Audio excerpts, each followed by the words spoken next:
Hola, buenos días, buenas tardes y buenas noches. Espero que estén bien, yo estoy bien.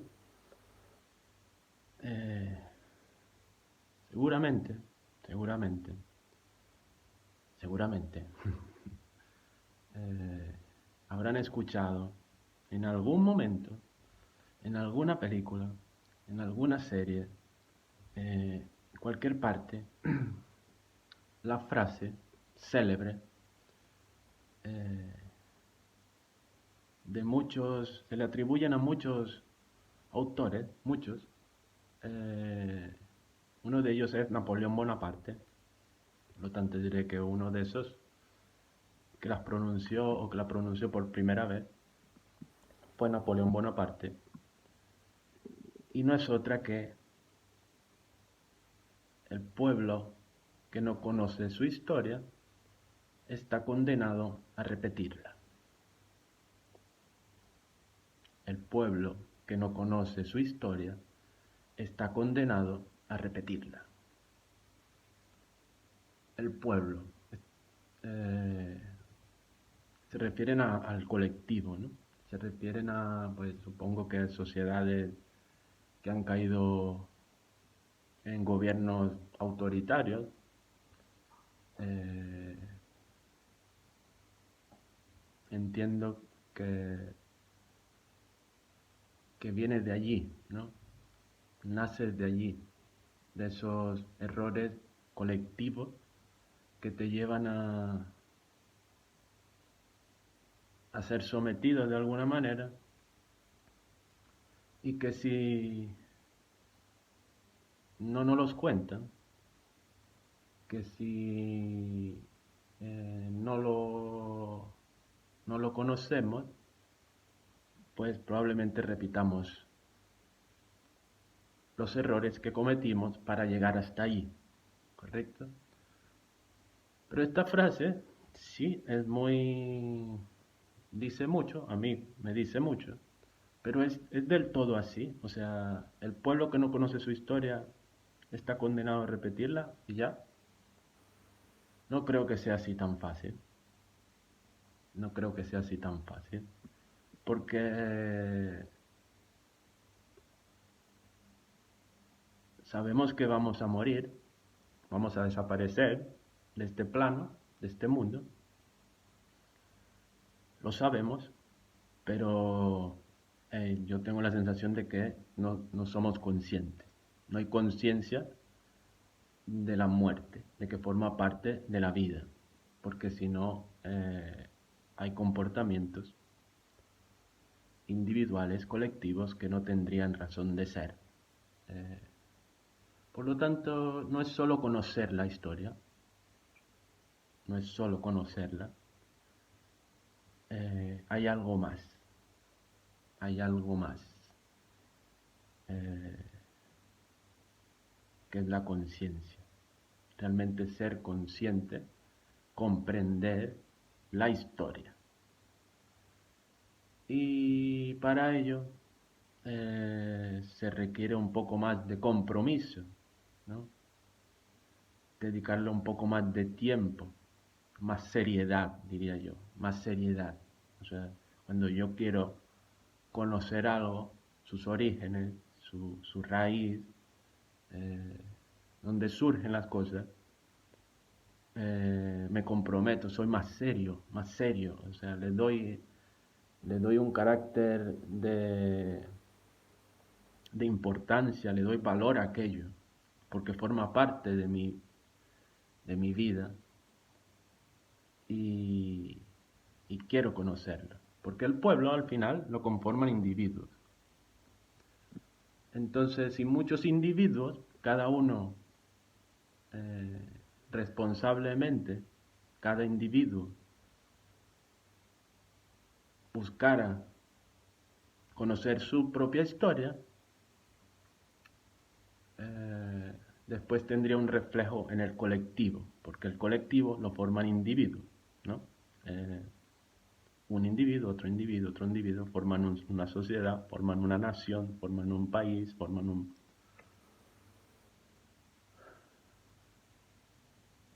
Pero cuando hablan de este pueblo, que no conoce su historia, entiendo que se refieren a la masa, lo que llaman la masa. La masa es ese conglomerado de seres humanos que han dejado de pensar, que han dejado de reflexionar, que solo obedecen.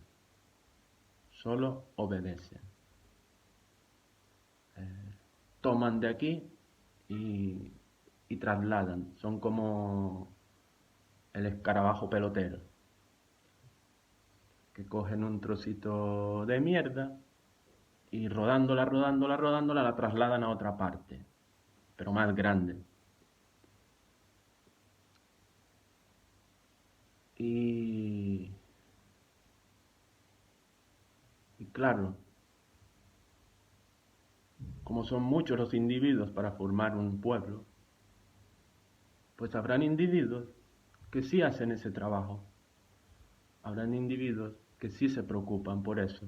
Habrán individuos que sí se comprometen en conocer su historia para no repetirla. Eso, eso es lo que hace un ser humano juicioso, responsable. Eh, aprender, aprender. Eh, estamos aquí para aprender cada día.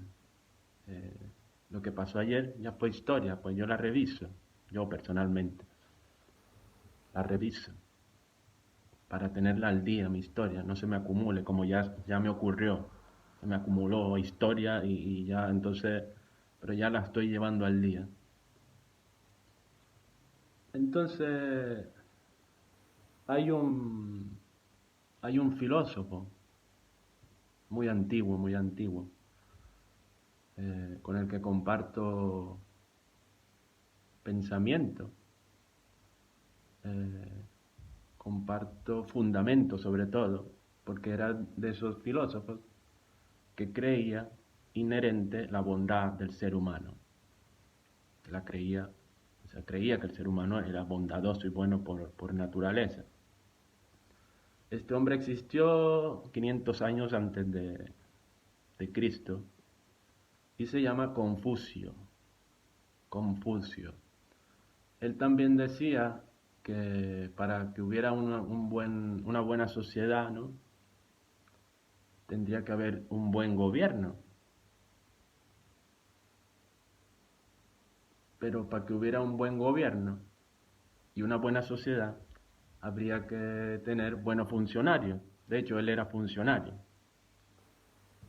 Enseñaba, era maestro. Entonces, él desarrolló lo que se llaman las 5 virtudes de Confucio. Las 5 virtudes de Confucio. Que yo las voy a compartir, las apunté por aquí, para tener una... Y las 5 virtudes de Confucio son el término, la palabra en chino, que este es chino, Confucio es chino. La primera es Ren, que significa humanidad, que viene a ser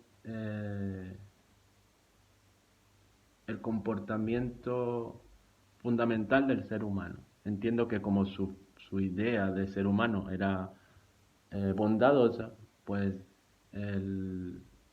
esta primera virtud se refiere al ser humano en sí, a su compasión, a su inteligencia, a su bondad.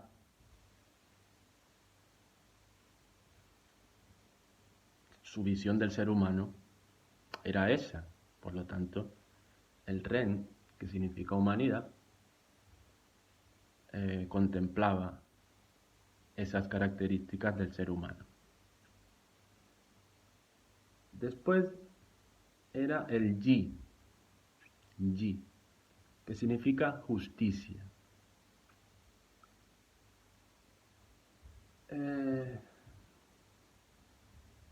Esta es la virtud, todo el mundo, bueno, todo el mundo no, la justicia, y hoy día la justicia está un poco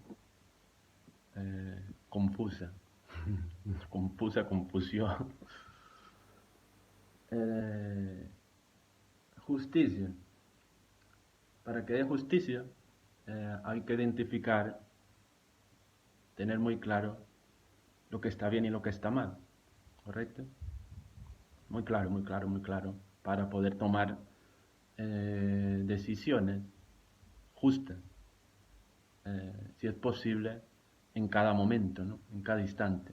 Qué difícil, sí, muy difícil, pero eh, yo estoy trabajando en ello, por lo menos. Por ejemplo, yo estoy, esa esa es mi tarea, poder tener la capacidad de tomar decisiones justas en cada momento. Después está el li, que se refiere, significa a los ritos, es decir, las rutinas, los rituales, todas las cosas que hacemos para eh, alimentar el REM, o sea, esta parte humana, ¿no? Eh, por ejemplo, yo hace un tiempo tengo una rutina sin darme cuenta, yo no la... pero al final desarrollas una, pero te das cuenta que desarrollas una rutina, por lo menos a mí, que me hace bien, me sienta de maravilla. Me levanto muy pronto, hago ejercicio, mientras hago ejercicio pongo o música o un audio de cosas que me interesen. eh,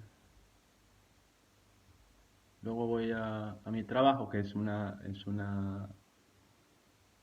ritual también que tengo con la señora que cuido. Cuando la lavo es una hora, es un ritual. Esa primera hora es un ritual. Y bueno, y esas cosas, se refiere Confucio al Li. Pero siempre para armonizar el REM, siempre para armonizar esa parte humana. Después viene el Chi, que es sabiduría, sabiduría. Esto, evidentemente, la clarividencia de saber, de entender, comprender lo que está bien y está mal, eh, pero la sabiduría solamente, la sabiduría puede ser eh,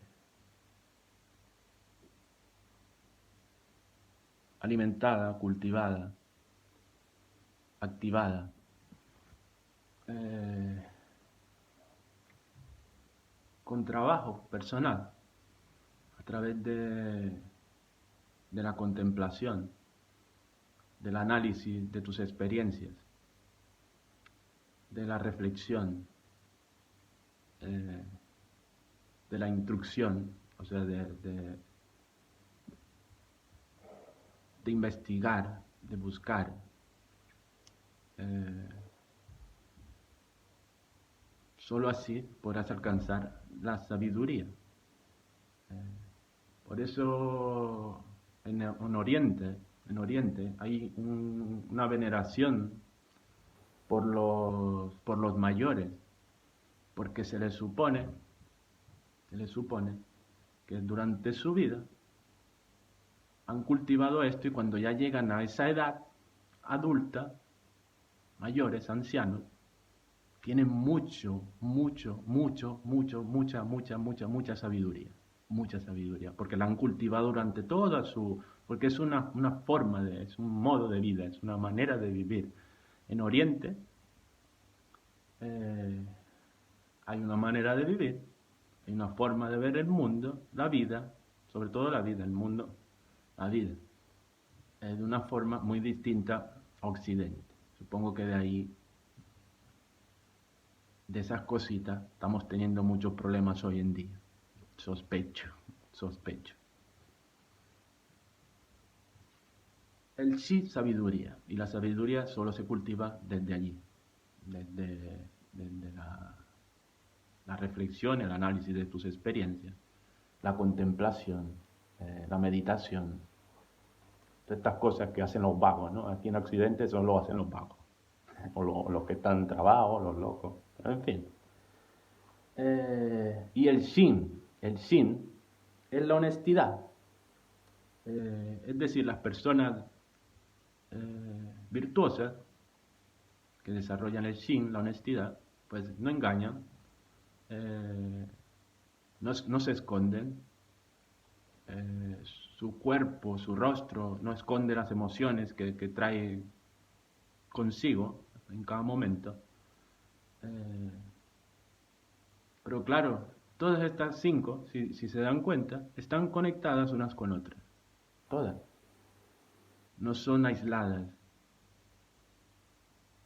Hay que desarrollarlas todas para poder alcanzar la perfección en una, ¿sabes? Si no, no tienen que ser todas un conjunto. Alcanzar la perfección en una no significaría absolutamente nada, ¿no? Absolutamente nada. Entonces siempre es el conjunto de las cosas, al igual que el pueblo es un conjunto. Pero si cada individuo hiciera su trabajo, ¿no? Como individuo, eh, pues el conjunto sería diferente, ¿no? Funcionaría de otra manera, como creía Confucio, porque todo está conectado, gobierno, pueblo, y después digamos, los empleados del gobierno, que al final el gobierno es un ente, es abstracto, o sea, el gobierno, decimos gobierno, pero son sus funcionarios lo que lo conforman, es decir, lo que ejecutan las acciones, o sea, los importantes. Porque el gobierno no es que el gobierno, ¿y quién es el gobierno? El gobierno es una cosa que está ahí, ¿no? Sí, que tiene unas normas, unas leyes, una regla, pero son sus funcionarios, son las personas eh, que, que ejecutan. Por lo tanto, sí, estoy de acuerdo con Confucio. Para que haya una buena sociedad, tiene que haber un buen gobierno. Para que haya un buen gobierno, tiene que haber buenos funcionarios. Y así, ¿no? Así todo. Eh, y nada, te voy a repetir la frase con la que empezamos. El pueblo que no conoce su historia está condenado a repetirla. Yo yo personalmente procuro conocer mi historia. He tenido que revisar dos historias, la de Venezuela, la de España, hablando de individuo que forma parte del colectivo, y después como individuo que forma parte de una familia, pues mi historia familiar, personal, todo eso, para no repetir mi historia, por lo menos la parte de la historia que no estoy de acuerdo con ella o no me ha gustado y me trae problemas. Y eso, espero que estén bien, que sigan bien. Jesús, Jesús, ese, ese hombre, ese hombre anárquico, totalmente anárquico, anárquico. Eh, la anarquía, en la anarquía también hay normas y leyes,